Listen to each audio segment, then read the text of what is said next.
Talk to Sean real quick here, guys, but before we do, get ready to tackle the NFL action with FanDuel, America's #1 sportsbook. Because right now, new customers can bet $5 and get $250 in bonus bets if you win. And the FanDuel Sportsbook app gives you everything you need to place live bets on the NFL all in one place. So when you get a hunch in the middle of the game, you can check out the latest stats, view live play-by-play, and so much more on the same page where you place your bets. Just visit FanDuel.com/UCSS to join today. Never waste a hunch and make every moment count with FanDuel, an official sportsbook partner of the NFL. Well, I will tell you this. One of the issues that that the Browns had was they bet on Deshaun Watson. Somebody in the chat was like, G. Bush just said Deshaun Watson was going to get 4,000 yards. Listen, them 4 racks. Listen, them 4 racks ain't never coming. 4 bands? Them 4 bands ain't never coming, Earl.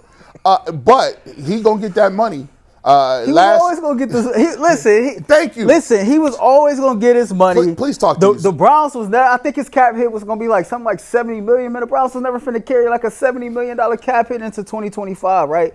It's good football business to put yourself in position to make moves with this, with the salary cap, especially after Myles Garrett came out and told your ass you better have a plan, right, or I want out. So it don't surprise me that AB was on the phone looking at the cap, who got the highest cap hits. Let me call his agent. I need to call his agent. I need to call his agent because I got some moves I need to make sure this team is cool. As far as Deshaun Watson and the on-the-field plans, my personal opinion, I don't think he's going to be in the Browns on-the-field plans this year.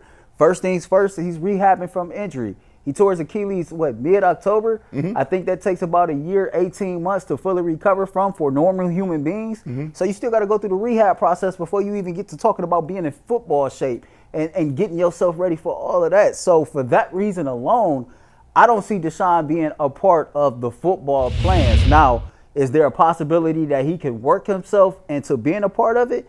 Yeah, Jimmy might look at it like, man, I'm paying this man a whole lot of money. If he's healthy, give him an opportunity to at least play. Not saying he is going to play, just give him an opportunity to compete, whatever the case may be. But fans went off and they went crazy because I think they're just tired of the saga.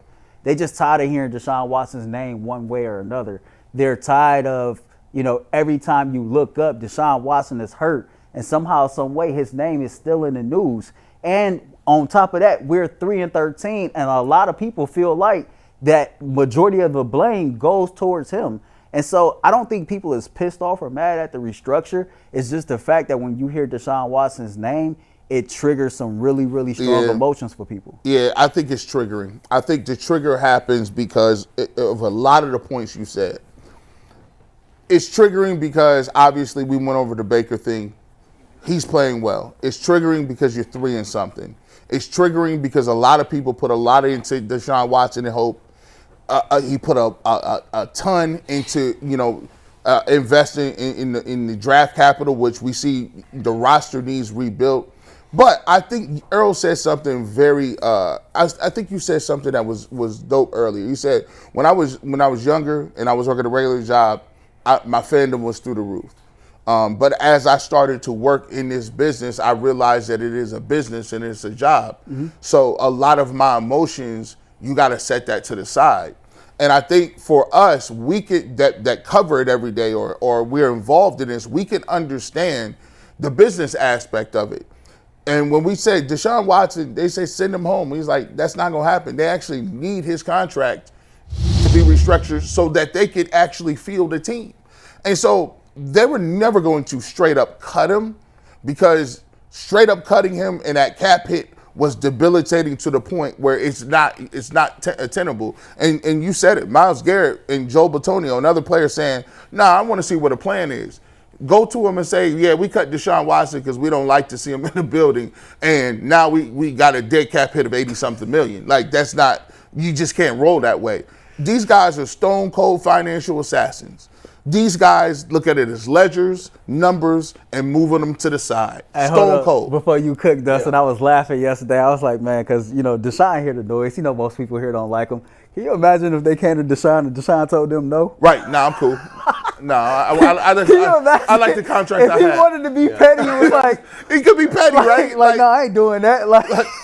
But, listen, and for me, look, Do I think that Deshaun Watson is going to be in the mix next year? No, he's not going to be in the mix. It's just not going to happen. He's going to be on the books. Or is he going to be on the books? He might be on the books a little later than that. He might that part of the ship has sailed. I think people might be Bobby Bonilla. Yeah, he might. They might just keep doing him. They might just be join like, the club. Did the Browns have 3 coaches on the books at the same time at one time? It is what it is, bro. Do you think, I think that, when you talk about the restructuring, if they find a quarterback tomorrow, no matter if it was a veteran or a rookie and he played well, we automatically forget about Deshaun Watson even being here. Yeah. I think that's the mainstay. And until they get to a point they can find that quarterback, you're going to be tied to the rock around your waist in the ocean, right? You're going to be always tied to that rock because guess what? This is your move, and until you can get that lifeboat or life raft, which is another quarterback, they're going to always associate with you with that move. You've heard the expression. I mean, you made your bed, now you must sleep in it. Right. And the Browns have made their bed with Deshaun Watson, and now they have to take the suffering. The consequences of this are pain. Yeah. It's going to be painful. Yeah, it's not going to end quickly. But like I said, I take a look at it from this perspective. I don't think this is for the first time I can say this since 1999.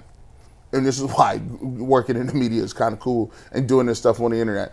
I don't think anybody knows what the plan is. Mm-hmm. I don't think there is nobody that can come up to you, say, I'm a genius, I got a crystal ball, they're going to do X, Y, and Z, and the Browns will be back to 12 wins. Nah, it ain't like that. I don't know who they're going to draft. I don't know who they target in free agency. I don't even really know what the cap situation is, who's coming back.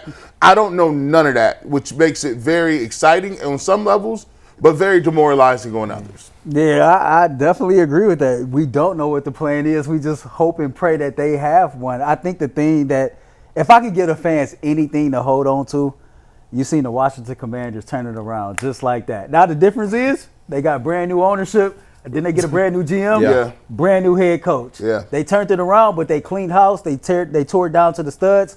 They hit on the right quarterback, and now they're flourishing and they're having success. So this is why I can't buy the whole you're bringing everybody back, because in the NFL, parity is king, and you do have the opportunity to turn your franchise around in 1 year. But you got to make sure that you do the right things. We're not changing owners. That's not happening. Mm-hmm. But, man, just look at what the Commanders did as a blueprint to how you can get yourself back to being relevant just like that. And forget the Commanders, and they done a nice job at it. Look, we could go right to our own city. Look how the Cavs did it. They talked about bringing it all back. Well, yeah, they were running it back because they were good. Yeah, and think about it. They were 55 or whatever wins. 53 wins. And then they at least had the wherewithal to be like, look, but that's the thing.